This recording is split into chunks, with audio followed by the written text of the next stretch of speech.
श्री शालग्राम साक्षात श्री सत्यनारायण भगवान हैं, नारायण स्वरूप हैं। इसलिए इस शिला में प्राण प्रतिष्ठा आदि संस्कारों की आवश्यकता नहीं होती है। इनकी पूजा में आवाहन और विसर्जन भी नहीं होता। इनके साथ देवी भगवती तुलसी का नित्य संयोग माना गया है। शयन के समय तुलसी पत्र को शालग्राम शिला से हटाकर पार्श्व में रख दिया जाता है। जहाँ शालग्राम शिला होती है वहाँ सभी तीर्थ और भुक्ति मुक्ति का वास होता है। शालग्राम का चरणोदक सभी तीर्थों से पवित्र माना गया है। आइए भगवान के पूजन की विधि इस प्रकार है। शिष्य श्री सत्यनारायण पूजन तथा कथा श्रवण अत्यंत पवित्र, पुण्यप्रद और समस्त मंगलों को प्रदान करने वाला है। बड़े ही उत्साह एवं श्रद्धा भक्ति से समन्वित होकर इसका अनुष्ठान करना चाहिए। इससे जीवन में सत्य की प्रतिष्ठा स्थापित होती है और भगवान की विशेष कृपा भी प्राप्त होती है।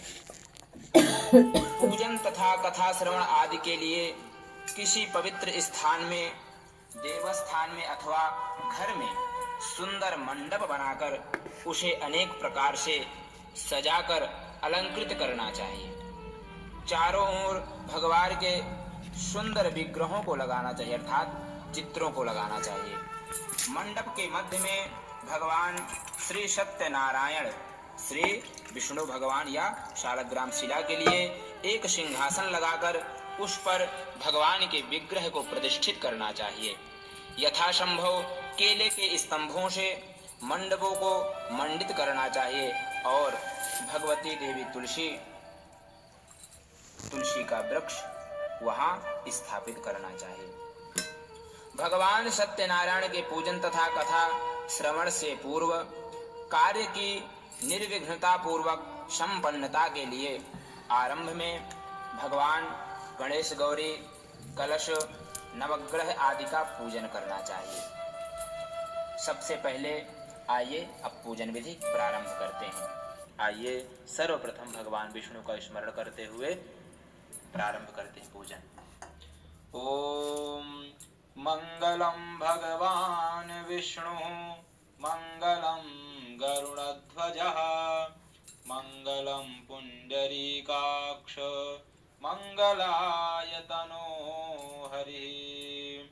श्री वासुदेवाय नमः, अनंत पुरुषाय नमः। इस प्रकार से भगवान का स्मरण करने के पश्चात भगवान सद्गुरुदेव का ध्यान करना चाहिए इस मंत्र के द्वारा। ओम गुरुर्ब्रह्मा गुरुर्विष्णु गुरुर्देवो महेश्वरः, गुरुः साक्षात् परब्रह्म तस्मै श्री गुरवे नमः। ओम श्री सद्गुरु चरण कमलेभ्यो नमः। भगवान सद्गुरुदेव के स्मरण के पश्चात कर्म पात्र का पूजन करना चाहिए। जिस पात्र में आप जल सिंचन के लिए रखे हुए हैं उस पात्र का पूजन करें, गंध अक्षत पुष्पादि समर्पण करें इस मंत्र को पढ़ते हुए। ओम शन्नो देवीराभिष्टाय आपो भवन्तु पीताये, संजोराभिसरावन्तु नः। ओम श्री वरुणाय नमः, श्री कर्मपात्राय नमः। सर्वोपचारार्थे गंध अक्षत पुष्पम समर्पयामि। तत्पश्चात आचमन करें 3 बार। ओम केशवाय नमः, ओम नारायणाय नमः, ओम माधवाय नमः। हस्तौ प्रक्षाल्य ऋषिकेशाय नमः। आचमन करने के पश्चात हाथ धुल लें। हाथ धुलने के उपरांत पवित्रीकरण अर्थात अपने ऊपर तथा समस्त सामग्री के ऊपर जल का सिंचन करें। ओम अपवित्रः पवित्रो वा सर्वावस्थां गतोऽपि वा यः स्मरेत् पुण्डरीकाक्षं शबाह्याभ्यन्तरः शुचिः। इस मंत्र के द्वारा पवित्रीकरण करने के उपरांत आसन शुद्धि करना है। इस मंत्र के द्वारा ओम पृथिवी त्वया धृता लोका देवी त्वं विष्णुना धृता त्वञ्च धारयमान् देवी पवित्रं कुरु चासनम्। इस मंत्र के द्वारा आसन शुद्धि कर लें। तत्पश्चात तिलक धारण करें इस मंत्र के द्वारा। ओम स्वस्ति न इंद्रो वृद्धस्रवाः स्वस्ति नः पूषा विश्ववेदाः स्वस्ति नस्तारक्ष्यो अरिष्टानेमिः स्वस्ति नो बृहस्पतिर्दधातु। इस मंत्र के द्वारा तिलक धारण कर लें। तिलक धारण के उपरांत शिखा बंधन करें इस मंत्र के द्वारा। ओम चिद्रूपिणी महामाये दिव्य तेजः समन्विते तिष्ठ देवी शिखा मध्ये तेजो वृद्धिं कुरुष्व मे। इस मंत्र के द्वारा शिखा बांधनी चाहिए। बहुत सारे लोग हैं जिनके पास शिखा नहीं होती है। जो लोग शिखा नहीं रखते हैं वह लोग या मौली का टुकड़ा सर पे रखें या रुमाल से ढकें। इस प्रकार से नियम है, ऐसा करना चाहिए। इसके उपरांत शिखा बंधन के उपरांत पवित्री धारण करना है। दोनों हाथ की अनामिका उंगली में कुशा की बनी हुई पवित्री को धारण करते हैं। कुशा की बनी हुई पवित्री नहीं है तब आप सोने की चांदी की अंगूठी को उस अनामिका उंगली में धारण कर सकते हैं। वह भी नहीं है तब आप मौली के टुकड़े को उस अनामिका उंगली में बांध लें। इस मंत्र के द्वारा ओम पवित्रेस्थो वैष्णवीयौषाभिदुर्वाः प्राशाव उत्पुनाम्यक्षितरेण पवितरेण सूर्यस्य रश्मिभिः तस्याते पावितरापाते पावितरापूतस्या जत्कामाः पुने तक्षकेयं मां। पवित्री धारण के उपरांत हाथ में भूतोपसारण के लिए पीली सरसों या अक्षत ले लें। बाएं हाथ में लेना है और दाहिने हाथ से ढक लेना है। इसके उपरांत इन मंत्रों का वाचन करना है। ओम अपसर्पन्तु ते भूता ये भूता भूमि संस्थिता ये भूता विघ्नकर्तारस्ते नश्यन्तु शिवाज्ञया अपक्रामन्तु भूतानि पिशाचाः सर्वतो दिशं सर्वेषामपि रोधेन पूजा कर्म समारभेत्। मंत्र पढ़ने के उपरांत अपने सर से 3 बार उस पीली सरसों या चावल को घुमा लेना है। इसके बाद 10 दिशाओं में घुमा करके छोड़ देना है। ओम 10 दिक्पालेभ्यो नमः। दिक् रक्षण के उपरांत रक्षा बंधन करना है इन मंत्रों को पढ़ते हुए। ओम येन बद्धो बलिराजा दानवेन्द्रो महाबलः तेन त्वामनुबध्नामि रक्षेमाचल। इस प्रकार से रक्षा बंधन कर दे। इसके उपरांत दीपक जला करके दीपक का पूजन करे इन मंत्रों के द्वारा। ओम भोदीपदेवरूपस्त्वं कर्म साक्षी ह्यविघ्नकृत् यावत् कर्म समाप्तिः स्यात् तावत् त्वं सुस्थिरो भव। ओम भूर्भुवः स्वः दीपस्थदेवतायै नमः। आवाहयामि सर्वोपचारार्थे गन्धाक्षतपुष्पाणि समर्पयामि नमस्करोमि। पंचोपचार भगवान दीपक देवता में अर्पण कर दें। भगवान दीपक को प्रणाम कर लें। तत्पश्चात आधार शक्ति पूजन अर्थात भगवती पृथ्वी का पूजन करें इस मंत्र के द्वारा। ओम आधारभूता जगतस्त्वमेका महेश्वरूपेण यतः स्थितांसि अपां स्वरूपस्थितया त्वयैतत् दाप्यायते कृत्स्नमलङ्गवीर्ये। ॐ भूः पृथिव्ये आधारशक्त्यै नमः। कमलाशनायै नमः। सर्वोपचारार्थे पंचोपचारं समर्पयामि। इस प्रकार से पृथ्वी माता का पूजन करते हुए उन्हें प्रणाम कर लें। तत्पश्चात शंख पूजन करें, घंटा का पूजन करें इन मंत्रों के द्वारा। शंख पूजन सर्वप्रथम।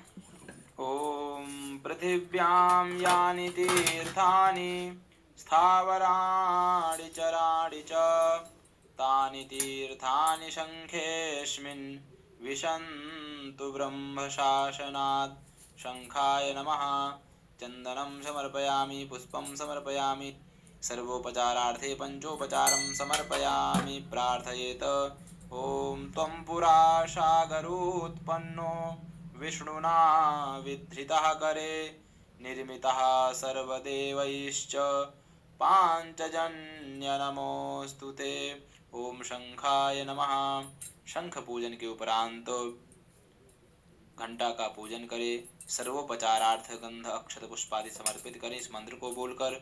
ओम आगमार्थं तु देवानां गमनार्थं च रक्षसां कुरु घंटे वरं नादं देवतास्थानसन्निधौ घंटास्थिताय गरुणाय नमः।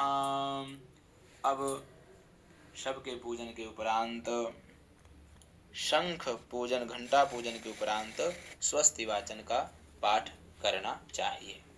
अब स्वस्ति वाचन का पाठ प्रारंभ करते हैं।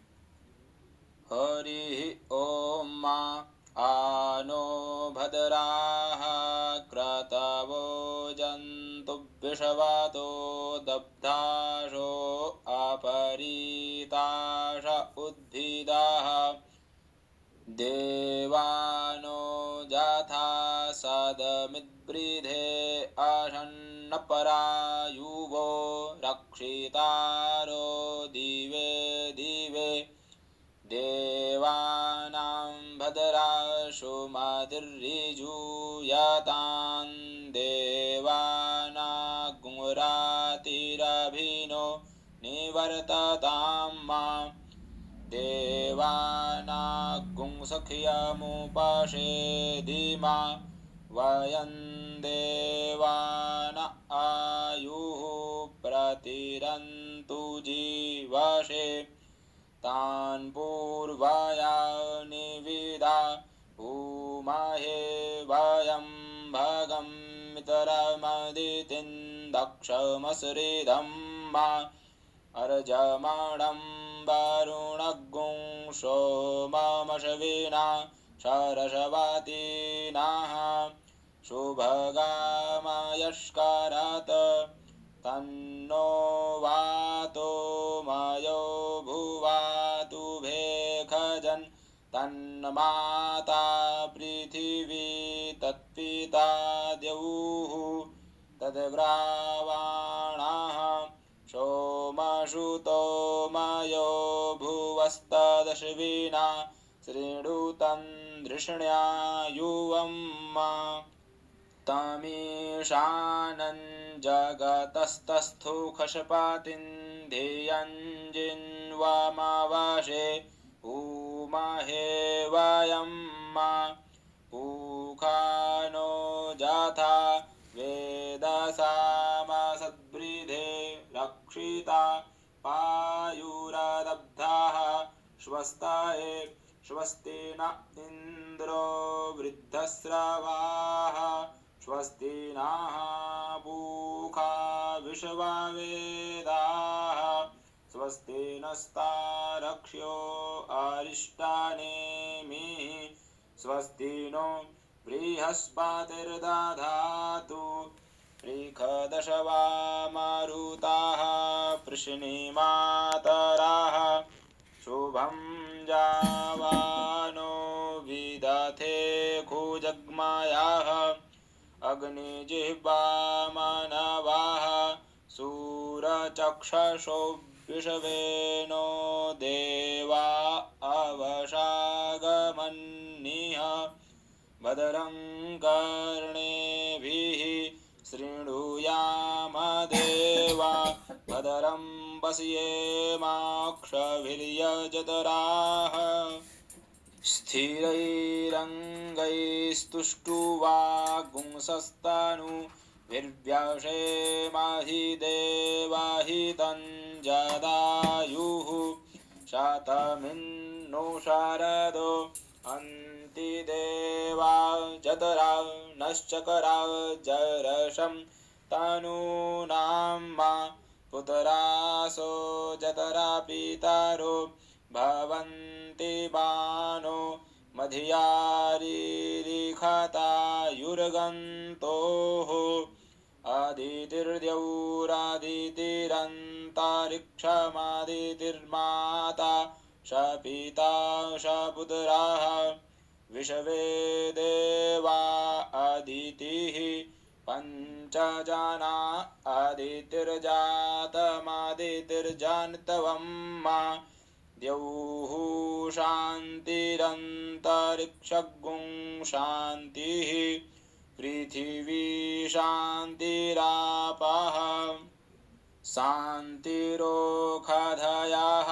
शान्तिः वनस्पतयः शान्तिर्विश्वे देवाः शान्तिर्ब्रह्म शान्तिः सर्वज्ञो शान्तिः शान्तिरेव शान्तिः सामा शान्तिरिधि जतो यतः समीहसे ततो नो अभयं कुरु सन्नः कुरु पराजाभ्यो भयन्नः पशुभ्यः गणानान्त्वा गणपतिगुं हवामहे प्रियाणान्त्वा प्रियपतिगुं हवामहे निधीनान्त्वा निधिपतिगुं हवामहे वशो मम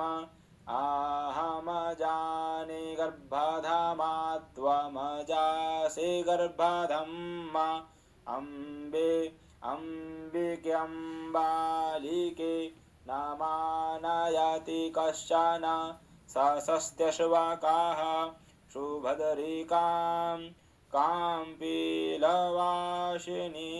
माम् ॐ शान्तिः शान्तिः शान्तिः सुशान्तिर्भवतु। तत्पश्चात स्वस्ति वाचन के पाठ के उपरांत बाएं हाथ में चावल लेकर के भगवान गणेश जी के ऊपर इन मंत्रों को बोलते हुए चढ़ाना चाहिए। ओम श्रीमन्महागणाधिपतये नमः। इष्ट देवताभ्यो नमः। कुलदेवताभ्यो नमः। ग्राम देवताभ्यो नमः। स्थान देवताभ्यो नमः। वास्तुदेवताभ्यो नमः। वाणी हिरण्यगर्भाभ्यां नमः। श्रीलक्ष्मीनारायणाभ्यां नमः। उमामहेश्वराभ्यां नमः। सचीपुरन्दराभ्यां नमः। मातापितृचरणकमलेभ्यो नमः। सर्वेभ्यो देवेभ्यो नमः। सर्वेभ्यो ब्राह्मणेभ्यो नमः। एतत्कर्मप्रधानदेवताभ्यो नमः। सिद्धिबुद्धिसहिताय श्रीमन्महागणाधिपतये नमः। अब मांगलिक श्लोकों का पाठ करेंगे इस प्रकार से। ओम सुमुखश्चैकदन्तश्च कपिलो गजकर्णकः लंबोदरश्च विकटो विघ्ननाशो विनायकः धूम्रकेतुर्गणाध्यक्षो भालचन्द्रो गजाननः। द्वादशैतानि नामानि य पठेत् शृणुयादपि विद्यारम्भे विवाहे च प्रवेशे निर्गमे तथा संग्रामे संकटे चैव विघ्नस्तस्य न जायते। शुक्लाम्बरधरं देवं शशिवर्णं चतुर्भुजं प्रसन्नवदनं ध्यायेत् सर्वविघ्नोपशान्तये। अभीप्सितार्थसिद्ध्यर्थं पूजितो यः सुरासुरैः सर्वविघ्नहरस्तस्मै गणाधिपतये नमः। सर्वमङ्गलमाङ्गल्ये शिवे सर्वार्थसाधिके शरण्ये त्र्यम्बके गौरी नारायणि नमोऽस्तु ते। सर्वदा सर्वकार्येषु नास्ति तेषां मङ्गलम् येषां हृदि स्थो भगवान् मङ्गलायतनो हरिः तदेव लग्नं सुदिनं तदेव ताराबलं चन्द्रबलं तदेव विद्याबलं दैवबलं तदेव लक्ष्मीपते ते घ्रियुगं स्मरामि लाभस्तेषां जयस्तेषां कुतस्तेषां पराजयः येषामिन्दीवरश्यामो हृदयस्थो जनार्दनः यत्र योगेश्वरः कृष्णो यत्र पार्थो धनुर्धरः तत्र श्रीर्विजयो भूतिर्ध्रुवानीतिर्मतिर्मम अनन्याश्चिन्तयन्तो मां ये जनाः पर्युपासते तेषां नित्याभियुक्तानां योगक्षेमं वहाम्यहम् स्मृतेः सकलकल्याणं भाजनं यत्र जायते पुरुषमतमजं नित्यं व्रजामि शरणं हरिम् सर्वेष्वारम्भकार्येषु त्रयस्त्रिभुवनेश्वराः देवादिशन्तु नः सिद्धिं ब्रह्मेशा न जनार्दनाः विश्वेशं माधवं ढुण्ढिं दण्डपाणिं च भैरवं वन्दे काशीं गुहां गङ्गां भवानीं मणिकर्णिकां वक्रतुण्डमहाकाय सूर्यकोटिसमप्रभ निर्विघ्नं कुरु मे देव सर्वकार्येषु सर्वदा विनायकं गुरुं भानुं ब्रह्म विष्णु महेश्वरान् सरस्वतीं प्रणम्यादौ सर्वकार्यार्थसिद्धये श्रीमन्महागणाधिपतये नमः। संकल्पः। संकल्प इस प्रकार से आइए जानते हैं। ओम विष्णुर्विष्णुर्विष्णुः श्रीमद्भगवतो महापुरुषस्य विष्णोराज्ञया प्रवर्तमानस्य अद्य श्री ब्रह्मणो द्वितीये परार्धे श्री श्वेतवाराह कल्पे सप्तमे वैवस्वतमन्वन्तरे अष्टाविंशतितमे कलियुगे कलिप्रथमचरणे बौद्धावतारे भूर्लोके जम्बूद्वीपे भरतखण्डे भारतवर्षे आर्यावर्तैकदेशान्तर्गते अमुक क्षेत्रे, अमुक की जगह अपने क्षेत्र का नाम लेना है। विक्रम शके षष्ट्याब्दानां मध्ये अमुक नाम संवत्सरे, संवत्सर का नाम लेना है। अमुकायने, ये जहाँ पर अब अमुक आ रहा है वहाँ पर पंचांग के द्वारा जानकारी प्राप्त करके अमुक की जगह है उसके अगले शब्द पर ध्यान दे करके उसी के अनुरूप वहाँ पर उस का नाम लेना है। अमुकायने अमुक ऋतौ महामांगल्यप्रदे मासोत्तमे मासे अमुक मासे अमुक पक्षे अमुक तिथौ अमुक वासरे अमुक नक्षत्रे एवं ग्रहगण विशेषण विशिष्टायां शुभ पुण्यतिथौ अमुक गोत्रः अमुकोऽहम्। यहाँ पर अपना गोत्र, इसके बाद अपना नाम, सपत्नी कहा यजमान अपनी पत्नी का नाम लेकर के ममात्मनः श्रुति स्मृति पुराणोक्त फल प्राप्त्यर्थम अप्राप्त लक्ष्मी प्राप्त्यर्थम प्राप्त लक्ष्म्याश्चिरकाल संरक्षणार्थम सकलेप्सित कामना सिद्ध्यर्थम कायिक वाचिक मानसिक सकल दुरितोपशमनार्थम तथा आयुरारोग्यैश्वर्याभिवृद्ध्यर्थम। आप ऐसे ही बोल सकते हैं, आयुः आरोग्य ऐश्वर्य अभिवृद्ध्यर्थम विशेषतः भगवत्प्रीत्यर्थम श्री सत्यनारायणस्य पूजन कथा श्रवणाख्यम कर्म करिष्ये। संकल्प छोड़ देंगे। पुनर्जलम आदाय, पुनः जल अक्षत लेकर गणपति आदि के पूजन का संकल्प करें। तदंगत्वेन कार्यस्य निर्विघ्नता सिद्ध्यर्थम आदौ गौरी गणेशयोः पूजनम कलशाराधनम तथा च नवग्रहादिदेवानां नाममन्त्रैः पूजनम अहं करिष्ये। हाथ में लिए हुए जल अक्षतादि को छोड़ दें। इसके बाद भगवान गणपति और गौरी जी का पूजन करें। इसके बाद कलश स्थापन करें, भगवान कलश देवता का पूजन करें। कलश देवता के पूजन के बाद षोडश मातृका का पूजन करें, सप्तघृत मातृका का पूजन करें। इसके बाद नवग्रह भगवान का पूजन करें। नवग्रह भगवान के पूजन के बाद श्री शालग्राम पूजन। सर्वप्रथम हाथ में पुष्प लेकर भगवान शालग्राम श्री सत्यनारायण का इस प्रकार ध्यान करना चाहिए। ओम नमोऽस्त्वनन्ताय सहस्रमूर्तये सहस्रपादाक्षिशिरोरुभाहवे सहस्रनाम्ने पुरुषाय शाश्वते सहस्रकोटियुगधारिणे नमः। श्री सत्यनारायणाय नमः। ध्यानार्थे पुष्पाणि समर्पयामि। भगवान के सामने पुष्प रख दें। शालग्राम में भगवान विष्णु की नित्य सन्निधि रहती है, इसलिए उनका आवाहन नहीं होता। आवाहन के स्थान पर प्रार्थना पूर्वक पुष्प समर्पित करें। अन्य प्रतिमाओं में प्रतिष्ठा पूर्वक इस प्रकार आवाहन करें। यदि आपके पास प्रतिमा है तो उनमें आवाहन करना पड़ेगा। यदि शालग्राम भगवान है तो आवाहन की कोई आवश्यकता नहीं है। आइए हम क्रम से बता रहे हैं आपको। सबसे पहले आवाहन इस मंत्र के द्वारा। आगक्ष भगवन् देव स्थाने चात्र स्थिरो भव यावत् पूजां करिष्यामि तावत् त्वं सन्निधौ भव। श्री सत्यनारायणाय नमः। आवाहनार्थे पुष्पं समर्पयामि। आवाहन के लिए पुष्प चढ़ाएं। इसके बाद भगवान को आसन के लिए पुष्प समर्पित करें इस मंत्र के द्वारा।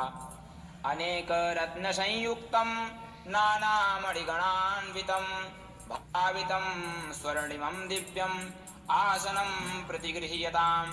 श्री सत्यनारायणाय नमः। आसनार्थे पुष्पाणि समर्पयामि। आसन के लिए पुष्प समर्पित करें। इसके बाद आचमनी से जल छोड़ें इस मंत्र के द्वारा। गन्धोदकं निर्मलं च सर्वसौगन्ध्य संयुतं पाद प्रक्षालनार्थाय दत्तं मे प्रतिगृह्यताम्। श्री सत्यनारायणाय नमः। पादयोः पाद्यं समर्पयामि। इसके बाद भगवान को अर्घ्य के लिए 1 चम्मच जल छोड़ें इस मंत्र के द्वारा। गन्धपुष्पाक्षतैर्युक्तम् अर्घ्यं सम्पादितं मया गृहाणार्घ्यं मया दत्तं प्रसन्नो वरदो भव। श्री सत्यनारायणाय नमः। हस्तयोरर्घ्यं समर्पयामि। इसके बाद भगवान को आचमन के लिए 1 चम्मच जल छोड़ें। कर्पूरेण सुगंधेन वासितं स्वादु शीतलं तोयमाचमनीयार्थं गृहाण परमेश्वर। श्री सत्यनारायणाय नमः। मुखे आचमनीयं जलं समर्पयामि। आचमन के लिए जल समर्पित करें। एक शुद्ध पात्र में कुमकुम आदि से स्वस्तिक बनाकर चंदन युक्त तुलसी दल के ऊपर भगवान को स्थापित करके निम्नलिखित स्नान कराएं इस प्रकार से। सबसे पहले स्नान जल से कराना है। मंदाकिन्यास्तु यद्वारि सर्वपापहरं शुभं तदिदं कल्पितं देव स्नानार्थं प्रतिगृह्यताम्। श्री सत्यनारायणाय नमः। स्नानीयं जलं समर्पयामि। स्नानांग आचमन। इसके बाद स्नानांते आचमनीयं जलं समर्पयामि। इसके बाद भगवान को दूध से स्नान कराएं इस मंत्र के द्वारा। कामधेनु समुद्भूतं सर्वेषां जीवनं परं पावनं यज्ञहेतुश्च पयः स्नानार्थमर्पितम्। श्री सत्यनारायणाय नमः। पयस्नानं समर्पयामि। पयस्नानान्ते शुद्धोदक स्नानं समर्पयामि। 1 चम्मच जल छोड़ देंगे भगवान को। इसके बाद दधी से स्नान कराएंगे। पयसस्तु समुद्भूतं मधुराम्लं शशिप्रभं दध्यानीतं मया देव स्नानार्थं प्रतिगृह्यताम्। श्री सत्यनारायणाय नमः। दधि स्नानं समर्पयामि। इसके बाद भगवान को घी से स्नान कराएंगे इस मंत्र के द्वारा। नवनीत समुत्पन्नं सर्वसंतोषकारकं घृतं तुभ्यं प्रदास्यामि स्नानार्थं प्रतिगृह्यताम्। श्री सत्यनारायणाय नमः। धृत स्नानं समर्पयामि। भगवान को घृत से स्नान कराएं, पुनः शुद्ध जल से स्नान कराने के बाद मधु से स्नान कराएं अर्थात शहद से। ओम पुष्परेणु समुत्पन्नं सुस्वादु मधुरं मधु तेजः पुष्टिकरं दिव्यं स्नानार्थं प्रतिगृह्यताम्। श्री सत्यनारायणाय नमः। मधु स्नानं समर्पयामि। मधु से स्नान कराएं, पुनः शुद्ध जल से स्नान कराएं, इसके बाद चीनी से स्नान कराएं। ओम इक्षुरस समुद्भूतां शर्करां पुष्टिदां शुभां मलापहारिकां दिव्यां स्नानार्थं प्रतिगृह्यतां। श्री सत्यनारायणाय नमः। शर्करा स्नानं समर्पयामि। शर्करा स्नान के बाद पुनः शुद्ध जल से स्नान कराएं, इसके बाद पंचामृत से स्नान कराएं इस मंत्र के द्वारा। पयोदधिधृतं चैव मधु शर्करायान्वितं पंचामृतं मया नीतं स्नानार्थं प्रतिगृह्यताम्। श्री सत्यनारायणाय नमः। पंचामृत स्नानं समर्पयामि। पंचामृत स्नान कराने के बाद भगवान को शुद्ध जल से स्नान कराएं, इसके बाद गंधोदक स्नान कराएं इस मंत्र के द्वारा। मलयाचल संभूत चंदनेन विमिश्रितम् इदं गंधोदक स्नानं कुंकुमाक्तं तु गृह्यताम्। सत्यनारायणाय नमः। गंधोदक स्नानं समर्पयामि। केशर मिश्रित चंदन से स्नान कराने के बाद भगवान को शुद्ध जल से स्नान कराएं इस मंत्र के द्वारा। शुद्धं यत्सलिलं दिव्यं गंगाजल समं स्मृतं समर्पितं मया भक्त्या शुद्ध स्नानाय गृह्यताम्। श्री सत्यनारायणाय नमः। शुद्धोदक स्नानं समर्पयामि। शुद्ध जल से स्नान कराने के बाद तदनंतर आचमनीय जल समर्पित करें। फिर स्वच्छ वस्त्र से अंग प्रोक्षण पहुँचकर भगवान को तुलसी दल एवं चंदन के साथ सालग्राम को किसी सिंहासन आदि में बैठाकर शेष पूजा करनी चाहिए। भगवान के स्नानीय अथवा अभिषेक का जल पवित्र जगह में ढककर रख दें। पूजन के अंत में चरणोदक के रूप में इसे ग्रहण करना चाहिए। इसके बाद भगवान को वस्त्र चढ़ाएं इस मंत्र के द्वारा। शीतवातोष्ण संत्राणं लज्जाया रक्षणं परं देहालंकरणं वस्त्रम् अतः शांतिं प्रयक्ष मे। श्री सत्यनारायणाय नमः। वस्त्रं समर्पयामि। आत्मनीयं जलं समर्पयामि। वस्त्र पहनाने के बाद भगवान को एक चम्मच जल भी पास में समर्पित करना है। इसके बाद उपवस्त्र इस मंत्र के द्वारा। उपवस्त्रं प्रयक्षामि देवाय परमात्मने भक्त्या समर्पितं देव प्रसीद परमेश्वर। श्री सत्यनारायणाय नमः। उपवस्त्रं समर्पयामि। आत्मनीयं जलं समर्पयामि। उपवस्त्र चढ़ाने के बाद भगवान को एक चम्मच फिर से जल समर्पित करें। इसके बाद भगवान को यज्ञोपवीत चढ़ाएं जनेऊ। नवभिस्तंतुभिर्युक्तं त्रिगुणं देवतामयम् उपवीतं मया दत्तं गृहाण परमेश्वर। श्री सत्यनारायणाय नमः। यज्ञोपवीतं समर्पयामि। यज्ञोपवीतान्ते आत्मनीयं जलं समर्पयामि। एक चम्मच जल भगवान के पास फिर समर्पित कर दें। इसके बाद भगवान को सुंदर सा चंदन लगाएं। श्रीखंडं चंदनं दिव्यं गंधाद्यं सुमनोहरं विलेपनं सुरश्रेष्ठ चंदनं प्रतिगृह्यताम्। भगवान श्री सत्यनारायणाय नमः। चंदनं समर्पयामि। चंदन लगाने के बाद शालग्राम पर अक्षत नहीं चढ़ाया जाता, अतः अक्षत के स्थान पर श्वेत तिल समर्पित करना चाहिए। श्वेत तिल के अभाव में तुलसी पत्र भी अर्पित किया जा सकता है इस मंत्र के द्वारा। अक्षताश्च सुरश्रेष्ठ कुंकुमाक्ताः सुशोभिताः मया निवेदिता भक्त्या गृहाण परमेश्वर। श्री सत्यनारायणाय नमः। अक्षत स्थाने श्वेत तिलान् समर्पयामि। इसके बाद भगवान को पुष्प इस मंत्र के द्वारा, पुष्पमाला भी इसी मंत्र के द्वारा। माल्यादीनि सुगंधीनि मालत्यादीनि वै प्रभो मया नीतानि पुष्पाणि गृहाण परमेश्वर। इसके बाद भगवान को तुलसी पत्र चढ़ाएं इस मंत्र के द्वारा। तुलसीं हेमरूपां च रत्नरूपां च मंजरीं भवमोक्षप्रदां तुभ्यम् अर्पयामि हरिप्रियां श्री सत्यनारायणाय नमः। तुलसीदलम तुलसी मंजरीं च समर्पयामि। इसके बाद भगवान को दूर्वा चढ़ाएं। दूर्वांकुरान् सुहरितान् अमृतान् मंगलप्रदान् आनीतास्तव पूजार्थं गृहाण परमेश्वर। श्री सत्यनारायणाय नमः। दूर्वांकुरान् समर्पयामि। इसके बाद भगवान को समय पत्र बिल्व पत्र जो भी आपके पास हो यहीं पर चढ़ा करके इसके बाद भगवान को आभूषण चढ़ाना है। यदि आभूषण नहीं है उसके स्थान पर आप चावल या श्वेत तिल, चावल तो चढ़ते ही नहीं है इसलिए यहाँ पर श्वेत तिल आपको चढ़ाना है भगवान के ऊपर, यदि आभूषण नहीं है तो। ओम वज्रमाणिक्य वैडूर्य मुक्ताभिध्रुवमण्डितं पुष्पराग समायुक्तं भूषणं प्रतिगृह्यतां श्री सत्यनारायणाय नमः। अलंकरणार्थे आभूषणानि समर्पयामि। इसके बाद भगवान को सुगंधित द्रव्य चढ़ाना है। इत्रादि तैलानि च सुगंधीनि द्रव्याणि विविधानि च मया दत्तानि लेपार्थं गृहाण परमेश्वर। श्री सत्यनारायणाय नमः। सुगंधि तैलादि द्रव्यं समर्पयामि। इसके बाद भगवान को अबीर आदि गुलाल चढ़ाएंगे। अबीरं च गुलालं च हरिद्रादि समन्वितं नाना परिवलं दिव्यं गृहाण परमेश्वर। श्री सत्यनारायणाय नमः। नाना परिमल द्रव्याणि समर्पयामि। इसके बाद भगवान को धूप इस मंत्र के द्वारा दिखाएं। वनस्पति रसोद्भूतो गंधाद्यो गंध उत्तम आघ्रेयः सर्वदेवानां धूपोऽयं प्रतिगृह्यतां श्री सत्यनारायणाय नमः। धूपमाघ्रापयामि। इसके बाद भगवान को दीप दर्शाएं।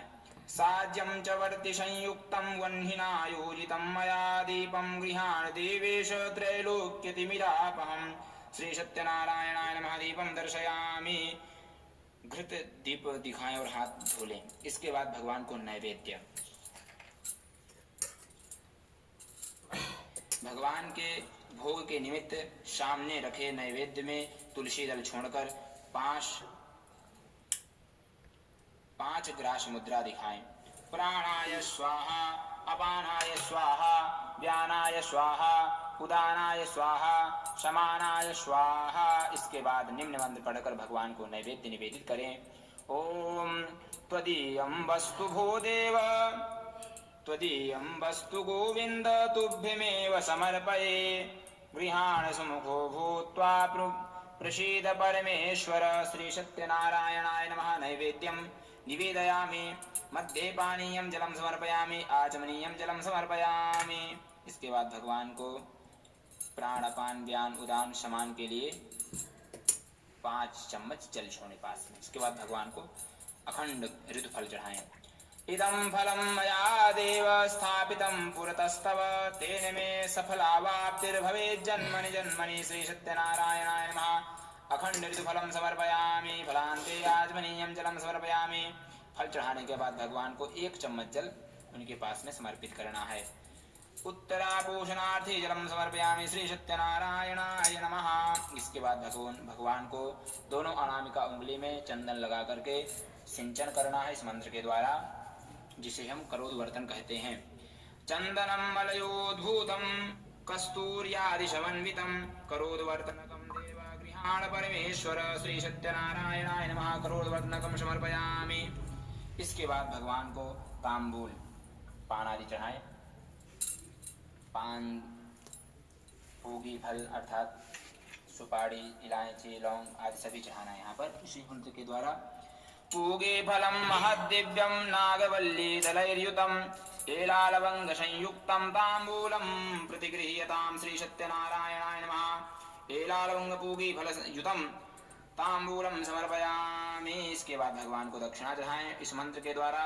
दक्षिणा प्रेम सहिता यथाशक्ति समर्पिता अनंत फलदामेनां गृहाण परमेश्वर। श्री सत्यनारायणाय नमः। द्रव्य दक्षिणां समर्पयामि। इसके बाद भगवान की प्रार्थना करें इन मंत्रों के द्वारा। ओम सशंख चक्रम सकिरीट कुंडलम सपीत वस्त्रम सऋषिरुहे क्षणम् सहारवक्षस्थलकौस्तुभश्रियम् नमामि विष्णुं शिरसा चतुर्भुजम् शान्ताकारं भुजगशयनं पद्मनाभं सुरेशं विश्वाधारं गगनसदृशं मेघवर्णं शुभांगं लक्ष्मीकान्तं कमलनयनं योगिभिर्ध्यानगम्यं वन्दे विष्णुं भवभयहरं सर्वलोकैकनाथं।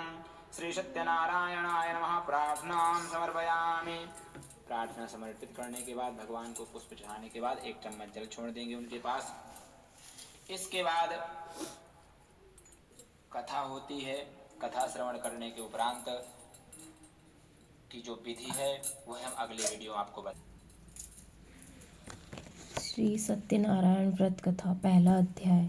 एक समय नैमिषारण्य तीर्थ में सौनकादिक 88,000 ऋषियों ने श्री सूत जी से पूछा, हे प्रभु, इस कलयुग में वेद विद्या रहित मनुष्यों को प्रभु भक्ति किस प्रकार मिलेगी तथा उनका उद्धार कैसे होगा? इसीलिए हे मुनि, कोई ऐसा तप कहिए जिससे थोड़े समय में पुण्य प्राप्त होवे और मनवांछित फल मिले। वह कथा सुनने की हमारी इच्छा है। सर्वशास्त्र ज्ञाता श्री सूत जी बोले, हे वैष्णवों में पूज्य, आप सबने प्राणियों के हित की बात पूछी है। अब मैं उस श्रेष्ठ व्रत को आप लोगों से कहूँगा जिस व्रत को नारद जी ने लक्ष्मी नारायण से पूछा था और लक्ष्मीपति ने मुनि श्रेष्ठ नारद से कहा था। सो ध्यान से सुनो। एक समय योगी राज नारद जी दूसरों के हित की इच्छा से अनेक लोगों में घूमते हुए मृत्यु लोक में आ पहुँचे। यहाँ अनेक योनियों में जन्मे हुए प्रायः सभी मनुष्यों को अपने कर्मों द्वारा अनेक दुखों से पीड़ित देखकर सोचा कि इस यत्न के करने से निश्चय ही प्राणियों के दुखों का नाश हो सकेगा। ऐसा मन में सोचकर विष्णु लोक को गए। वहाँ श्वेत वर्ण और 4 भुजाओं वाले देवों के ईश नारायण को देखकर, जिनके हाथों में शंख चक्र गदा और पद्म थे, वहाँ वह वरमाला पहने हुए थे, स्तुति करने लगे, हे भगवान, आप अत्यंत शक्ति से संपन्न हैं। मन तथा वाणी भी आपको नहीं पा सकती। आपका आदि मध्य अंत नहीं है। निर्गुण स्वरूप सृष्टि के आदि भूत व भक्तों के दुखों को नष्ट करने वाले हो, आपको नमस्कार है। नारद जी से इस प्रकार की स्तुति सुनकर विष्णु भगवान बोले, हे मुनि श्रेष्ठ, आपके मन में क्या है? आपका किस काम के लिए आगमन हुआ है? निसंकोच कहो। तब नारद मुनि बोले, मृत्यु लोक में सब मनुष्य जो अनेक योनियों में पैदा हुए अपने अपने कर्मों के द्वारा अनेक प्रकार के दुखों से दुखी हो रहे हैं। हे नाथ, मुझ पर दया रखते हो तो बतलाइए कि उन मनुष्यों के सबसे बड़े दुख थोड़े ही प्रयत्न से कैसे दूर हो सकते हैं? श्री भगवान जी बोले, हे नारद, मनुष्यों की भलाई के लिए तुमने बहुत अच्छी बात पूछी है। जिस काम के करने से मनुष्य मोह से छूट जाता है वह मैं कहता हूँ। सुनो, बहुत पुण्य देने वाला स्वर्ग तथा मृत्यु लोक दोनों में दुर्लभ एक उत्तम व्रत है। आज मैं प्रेमवश होकर तुमसे कहता हूँ। सत्यनारायण का यह व्रत अच्छी तरह विधि पूर्वक करके मनुष्य आयु पर्यंत यहाँ सुख भोग कर मरने पर मोक्ष को प्राप्त होता है। श्री भगवान के वचन सुनकर नारद मुनि बोले कि उस व्रत का फल क्या है, क्या विधान है और किसने यह व्रत किया था और किस दिन यह व्रत करना चाहिए, विस्तार से कहिए। भगवान बोले, दुख शोक आदि को दूर करने वाला, धन धान्य को बढ़ाने वाला, सौभाग्य तथा संतान को देने वाला यह व्रत सब स्थानों पर विजय करने वाला है। भक्ति संतान को देने वाला है। यह व्रत सब स्थानों पर विजय करने वाला है। भक्ति और श्रद्धा के साथ किसी भी दिन मनुष्य श्री सत्यनारायण की प्रातःकाल के समय ब्राह्मणों और बंधुओं के साथ धर्मपरायण होकर पूजा करे। भक्ति भाव से नैवेद्य, केले का फल, घी, दूध और गेहूं का चूर्ण सवाया लेवे।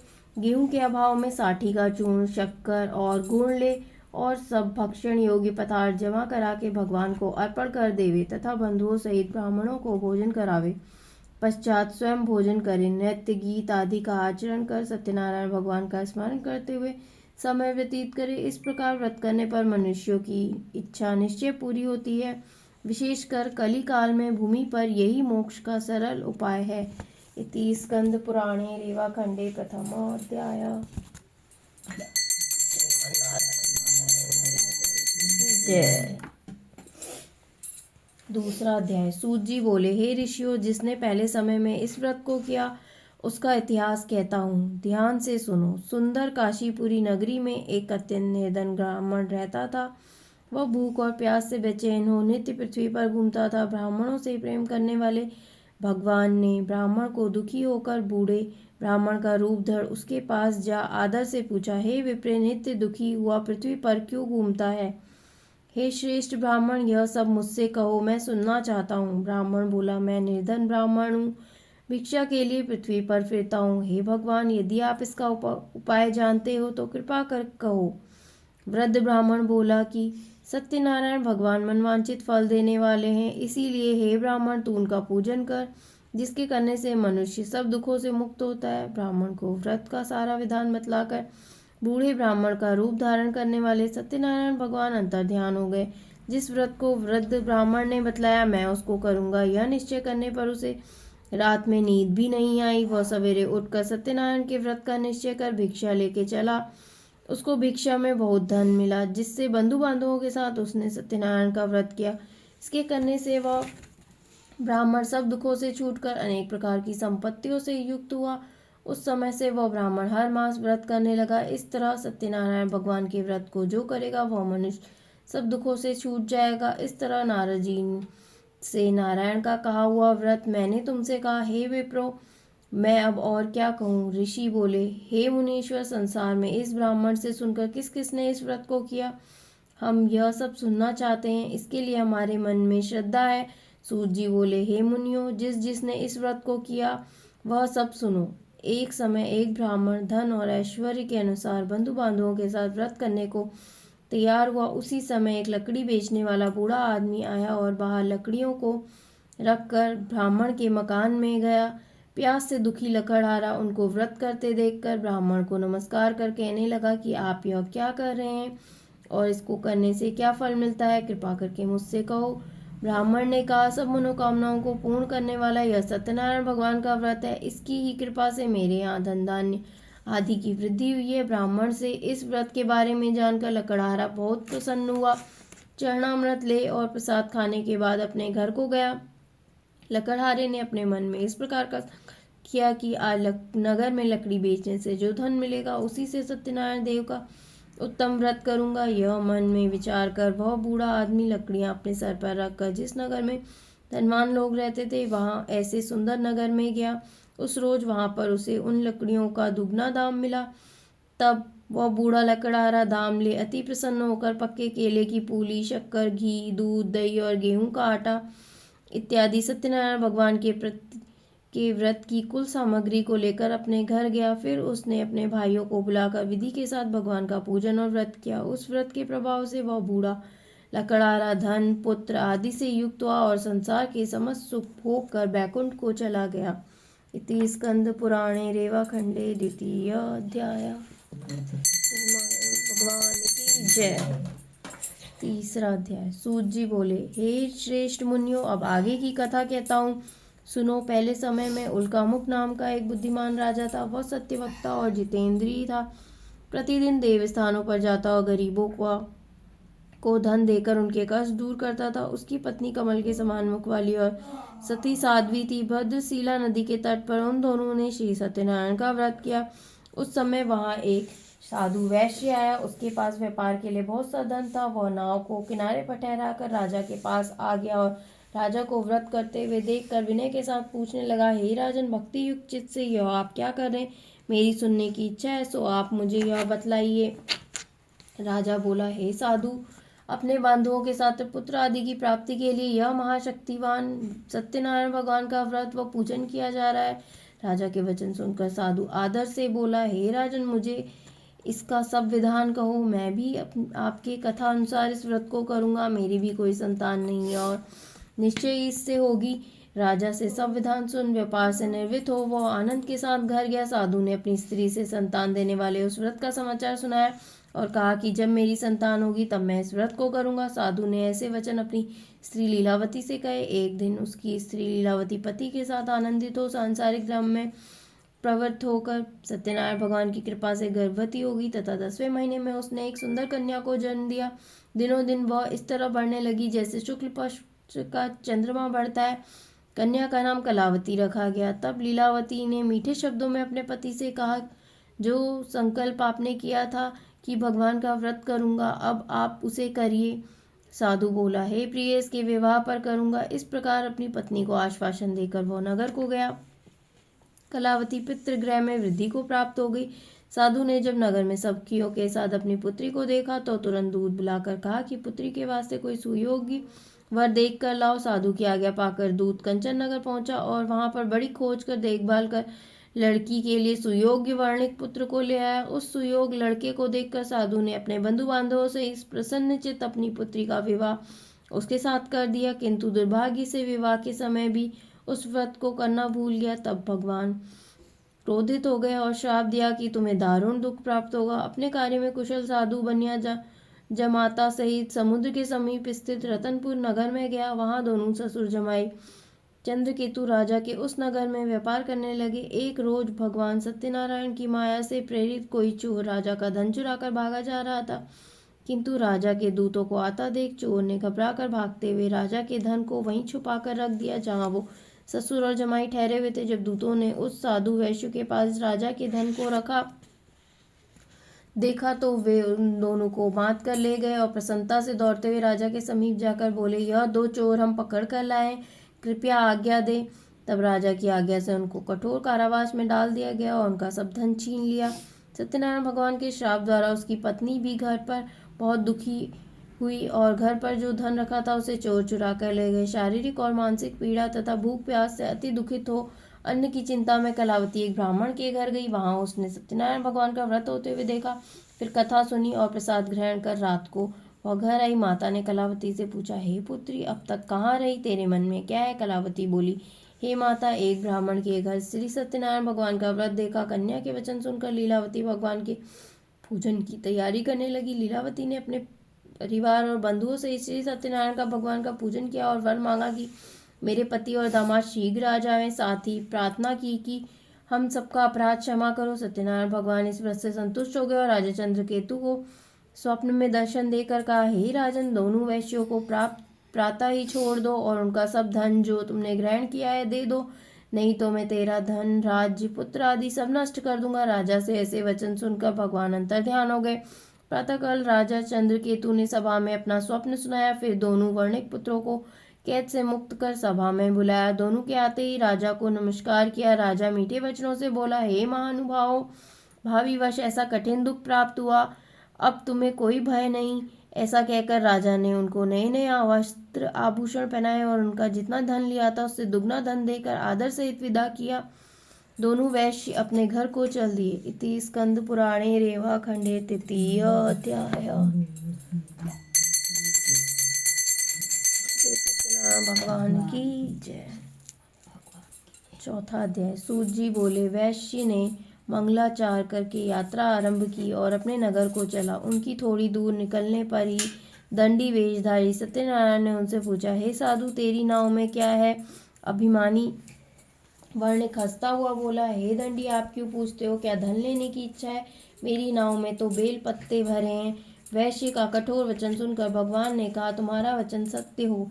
दंडी ऐसा कह वहां से दूर चले गए और कुछ दूर जाकर समुद्र के किनारे बैठ गए। दंडी के जाने पर वैश्य ने नित्य क्रिया करने के बाद नाव को ऊंची उठी देखकर अचंभा किया और नाव में बेल पत्ते आदि देखकर मूर्छित हो जमीन पर गिर पड़ा।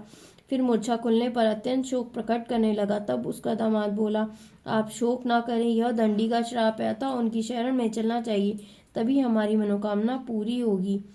दामाद के वचन सुनकर साधु वर्णिक दंडी के पास पहुंचा और अत्यंत भक्ति भाव से नमस्कार कर बोला, हे भगवान, आपकी माया से मोहित ब्रह्मा आदि भी आपके रूप को नहीं जानते, तब मैं अज्ञानी कैसे जान सकता हूँ? आप प्रसन्न होइए, मैं सामर्थ्य के अनुसार आपकी पूजा करूंगा। मेरी रक्षा करो और पहले के समान नौका में धन भर दो। उसकी भक्ति युक्त वचन सुनकर भगवान प्रसन्न हो उसकी इच्छा के अनुसार वर देकर अंतर्ध्यान हो गए। तब उन्होंने नाव पर आकर देखा कि नाव धन से परिपूर्ण है। फिर वह भगवान श्री सत्यनारायण का पूजन कर साथियों सहित अपने नगर को चला। जब अपने नगर के निकट पहुंचा तब दूत को घर भेजा। दूत ने साधु के घर जा उसकी स्त्री को नमस्कार कर कहा कि साधु अपने दामाद सहित इस नगर के समीप आ गए हैं। ऐसा वचन सुन साधु की स्त्री ने बड़े हर्ष के साथ सत्यदेव का पूजन कर पुत्री से कहा, मैं पति के दर्शन को जाती हूँ, तू कार्य पूर्ण कर शीघ्र आना। माता के ऐसे वचन सुनकर कलावती प्रसाद छोड़कर पति के पास गई। प्रसाद की अवज्ञा के कारण सत्यदेव ने रुष्ट हो उसके पति को नाव से पानी में डुबो दिया। कलावती अपने पति को ना देखकर रोती हुई जमीन पर गिर गई। इस तरह नौका को डूबा हुआ और कन्या को रोता बिलखता देख साधु दुखित हो बोला, हे प्रभु, मुझसे या मेरे परिवार से जो भूल हुई है उसे क्षमा करो। उसके ऐसे दीन वचन सुनकर सत्यदेव प्रसन्न हो गए और आकाशवाणी हुई, साधु, तेरी कन्या मेरे प्रसाद को छोड़कर आई है, इसीलिए इसका पति अदृश्य हुआ है। यदि वह घर जाकर प्रसाद ग्रहण कर लौटे तो उसके पति अवश्य मिलेगा। ऐसी आकाशवाणी सुनकर कलावती ने घर पहुंचकर प्रसाद खाया, फिर आकर पति के दर्शन किए। तत्पश्चात साधु ने बंधु बांधवों सहित सत्यदेव का विधि पूर्वक पूजन किया। उस दिन से प्रत्येक पूर्णिमा को सत्यनारायण भगवान का पूजन एवं कथा करने लगा। फिर इस लोक का सुख भोग कर अंत में स्वर्ग लोक को गया। इति स्कंद पुराणे रेवाखंडे चतुर्थ अध्याय। सत्यनारायण भगवान की जय। 5वां अध्याय। सूत जी बोले, ऋषियों में एक और भी कथा कहता हूँ, सुनो। प्रजापालन में लीन तुंगध्वज नाम का एक राजा था। उसने भी भगवान का प्रसाद त्याग कर बहुत दुख पाया। एक समय वन में जाकर वन पशुओं को मारकर बड़ के नीचे आया।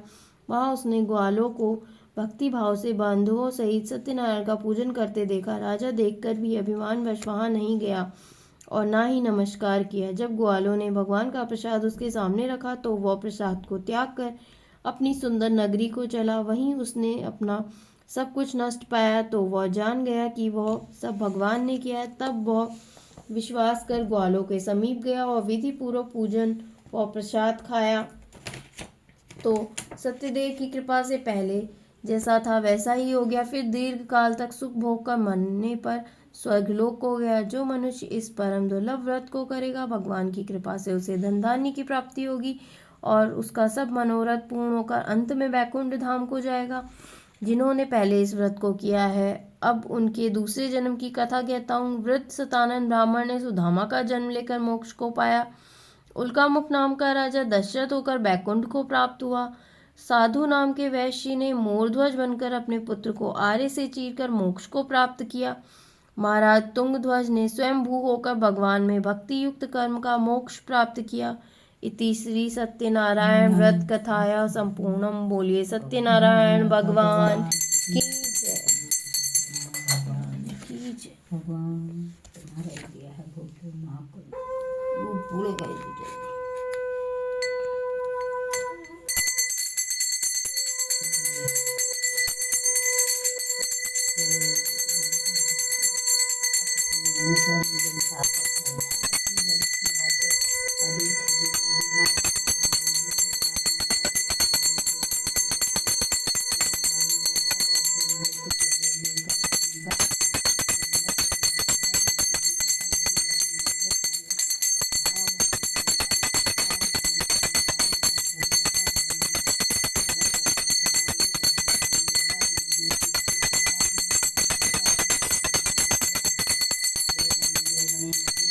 देवा माता जिनकी पार्वती पिता महादेवा एकदा